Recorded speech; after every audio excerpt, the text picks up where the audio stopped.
Voltando de onde paramos, gnolls se encontram perto de onde o protagonista está, e sentem o cheiro dele, tentando farejá-lo para se alimentarem. O protagonista pensa que quer realmente sair da floresta e achar algum vilarejo humano, mas ele não tem noção de qual lado seguir, já que não tem nenhum mapa. E para piorar, essa floresta é cheia de monstros comedores de humanos. Mas o protagonista não estava tão fraco quanto antes, até porque ele agora possui uma adaga chamada Carniceiro da Lua Azul, que pegou de um dos gnolls que morreram na queda anteriormente. Que aparentemente só serve para esfaquear, porém parece ser forte o suficiente para ter um título desses em seu nome. Enquanto ele se preparava para lutar, o Deus Solitário rezava pela alma dele, mas o protagonista já o contradiz, dizendo que ele não vai morrer, definitivamente, por causa da bênção. Cortando um cipó com a sua adaga, o protagonista pensa que mesmo que seja um mundo de fantasia, não tem nenhuma regra forçando ele a usar a adaga para matar os gnolls, enquanto o Deus Solitário observa o que ele faz. Pensando que magia e esgrima são coisas de fantasia, ele perguntou ao Deus Solitário se ele conhece a famosa força centrífuga. E nos é mostrado que ele fez uma bolhardeira improvisada, usando uma pedra ao invés de uma lâmina. Usando a arma que forjou improvisadamente, ele fala que mostrará para esses monstros comedores de gente a força da ciência. O protagonista percebe que controlar a arma é mais difícil do que pensava. Parece que, com apenas 2 balançadas, ele vai ser jogado longe, por conta da sua vitalidade ser tão baixa. Mas a bênção dele proporciona um reset total de todas as condições, exceto a morte. Isso inclui o cansaço por manusear a arma acima do seu porte. Também diz que uma coisa assustadora acontecerá se o protagonista sair da floresta. Neste momento, ele percebe que toda vez que a bênção dele é ativada, todo o cansaço e a sensação de corpo pesado some por completo. Até mesmo as pernas trêmulas pela fadiga param de tremer. Agora que o protagonista não precisa mais se preocupar com a fadiga ou cansaço, pegando o jeito da bênção de excluído, ele começa realmente a brigar com os gnolls mano a mano. A primeira pancada que ele desfere, acerta em cheio o crânio de um dos gnolls, fazendo-o perder alguns dentes no processo. E neste momento o protagonista diz que só parará de bater nos gnolls quando todos eles morrerem ou ele mesmo vir a óbito.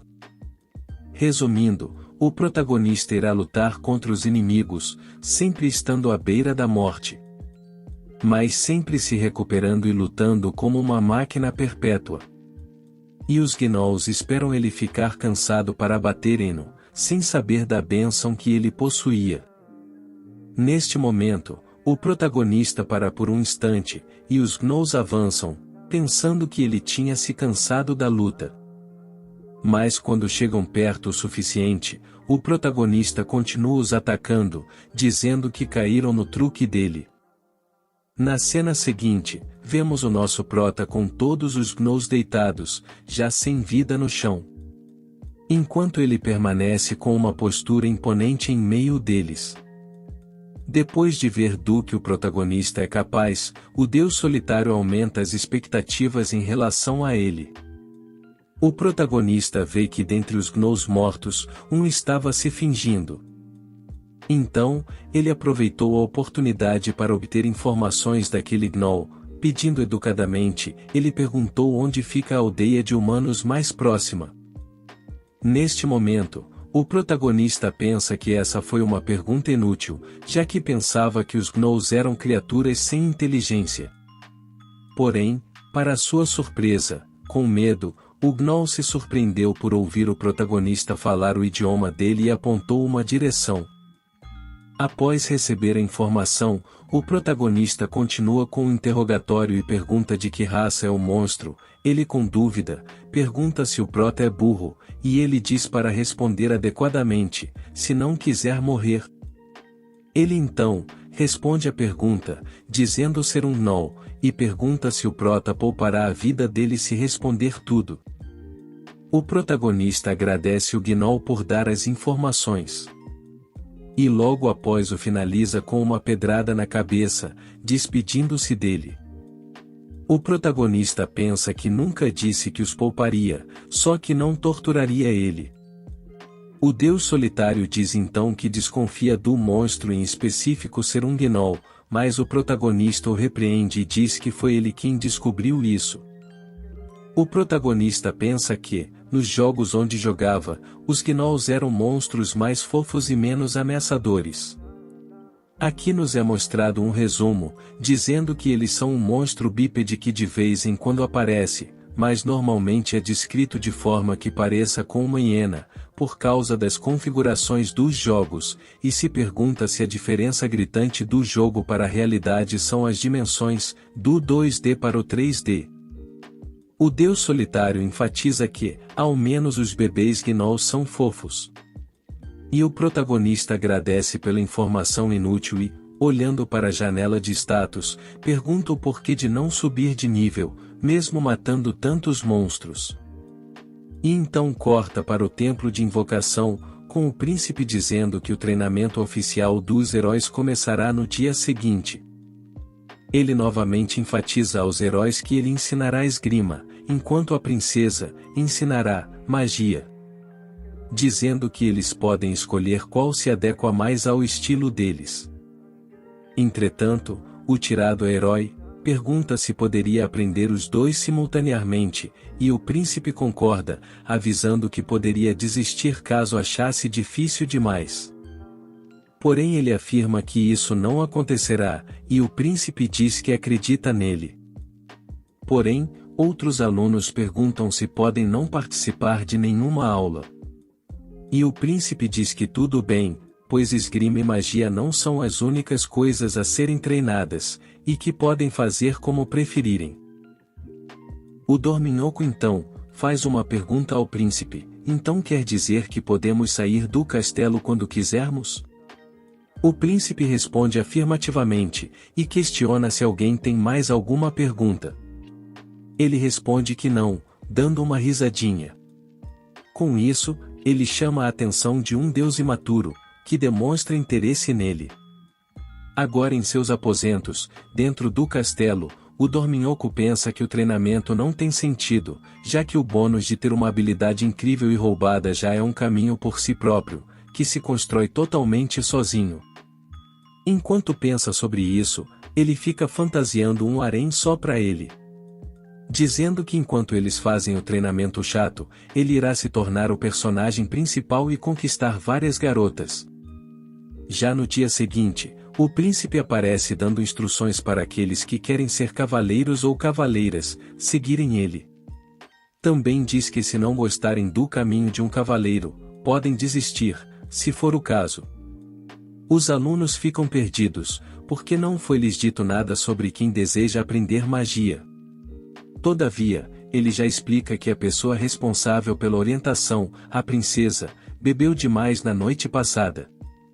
O príncipe diz que aqueles que desejam aprender magia, devem esperar no saguão, pois a princesa já deveria estar a caminho. Enquanto alguns reclamam das acomodações onde ficaram, o Dorminhoco verifica a janela de status dele. Enquanto verifica a janela de status, ele se depara com uma bênção nova, especial, de rank F. A descrição da bênção diz que ele é o personagem principal especial, mais escolhido do mundo.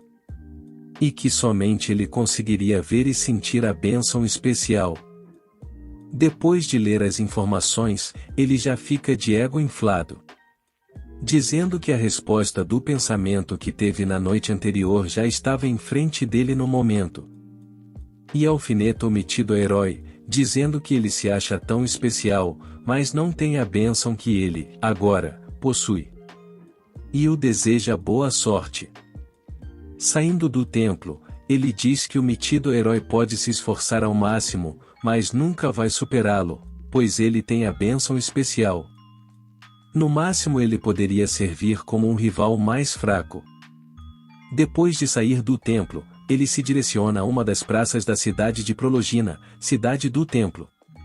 Pensando que este é um local onde toda boa aventura começa, o Dorminhoco se dirige à guilda de mercenários. Os mercenários, um pouco desconfiados, dão as boas-vindas ao novato, supondo que é a primeira vez dele na guilda de mercenários.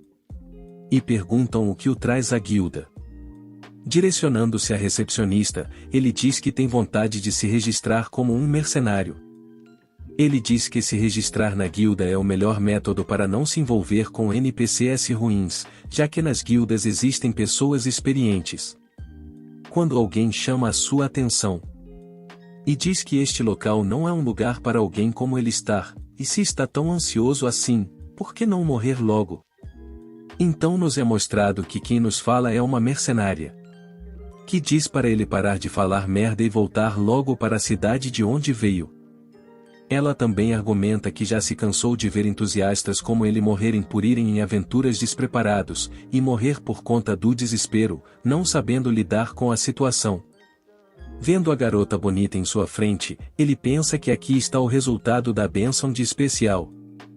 Perdido em pensamentos, ele diz que esse padrão sempre existe, uma bela mercenária, propensa a ser intrometida. Ele diz achar que essa mercenária é definitivamente uma nobre de alta classe ou uma princesa disfarçada. Enquanto ela ainda espera por alguma resposta por parte do dorminhoco. E então ele conclui que esse é sem dúvida um destino de protagonismo e que é fruto da bênção especial. Ele então faz a sua jogada, dizendo que não quer voltar, e tentando trazê-la para seu lado, ele diz, se ela está tão preocupada com ele, por que não o acompanha? Então argumenta ainda mais, dizendo que não é bom julgar um livro pela capa, e que, para ele, parece que ela já experienciou isso antes, várias vezes. E pergunta se está errado. Depois de toda essa conversa, ela abaixa a guarda. Percebendo que teve sucesso em persuadi-la, ele fica animado, pensando que realmente é especial. Assumindo que ele é o prota, mesmo não sendo, ele diz ser um escolhido, apesar de não poder falar muito sobre isso no momento. Ela responde de forma incrédula. Ele pensa que, na Terra, teria dificuldades em conversar com uma beldade dessas, mas isso é passado, porque agora ele está em outro mundo como um ser especial, dizendo que está aqui para ser o herói que salvará o mundo do rei demônio. Enquanto o deus imaturo que deu a bênção falsa a ele, morre de rir. Ela pergunta como essas habilidades escolhidas se acumulam, e ele dando uma risada, diz que logo logo ela verá o buff do protagonismo. Voltando ao protagonista verdadeiro, ele continua massacrando alguns gnolls. Pelo visto, ainda está interrogando eles, antes de matar. Um deles diz que a aldeia da carne, de humanos, não fica no oeste, e que estão longe dela. O gnoll então diz que o prota é forte, e que não mentiria para ele. Agradecendo a informação, o protagonista, mais uma vez, mata o gnoll. E diz se surpreender pelos gnolls serem realmente sinceros quando pressionados. E que são tão burros que quando mentem, são muito óbvios. Concluindo, depois de perguntar educadamente a vários gnolls, o protagonista confirma que a vila fica a oeste de onde está agora, mas não sabe a distância exata. Enquanto percorria a direção informada, o protagonista continuou lutando contra gnolls. Depois de um tempo, ele percebe que a luta desesperada pela sobrevivência no início, se tornou mais uma breve caça, já que derrotou vários gnolls enquanto andava. E que passou de uma mera presa, em um caçador experiente, só em uma noite. Finalizando mais um gnoll, ele se pergunta se esse é algum talento secreto que desenvolveu. Enquanto o deus solitário observa.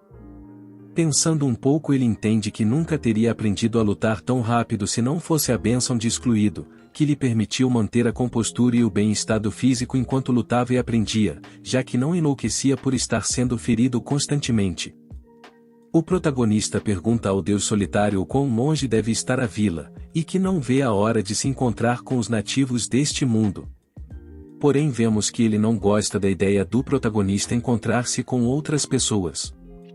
O protagonista vê a reação do deus solitário, e pergunta se quer que ele morra. E o deus solitário diz que não liga para o que acontece.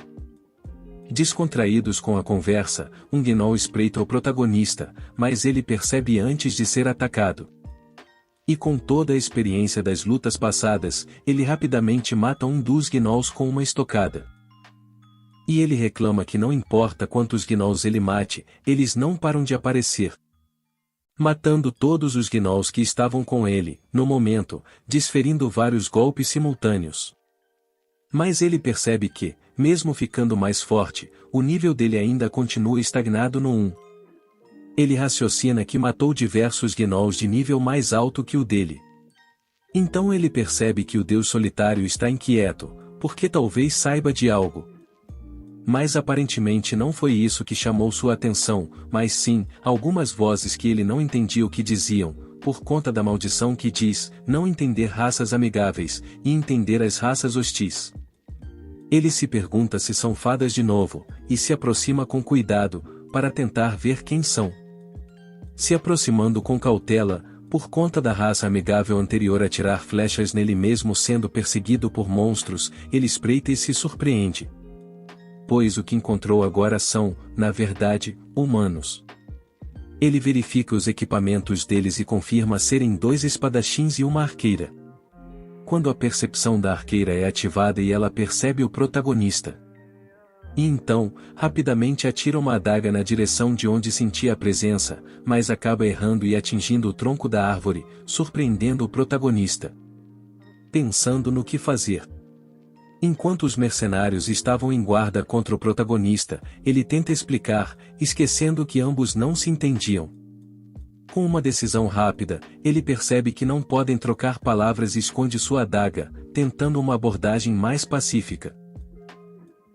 Usando a linguagem de sinais, ele ajoelha no chão e levanta os braços, indicando que não tem interesse em atacá-los. Enquanto se rendia, ele pensa que não faz diferença alguma, pois, no final, não podem se comunicar. Mas ainda bem que os humanos não se comunicam somente com palavras, pois os sinais corporais podem indicar muitas coisas, e evitar conflitos desnecessários. Eles dialogam entre si, parecendo estar decidindo algo. Quando a arqueira aponta a besta para o protagonista, aparentemente exigindo algo. Quando o protagonista se assusta com a reação deles e grita o seguinte: "Este não morde, eu sou um bom E."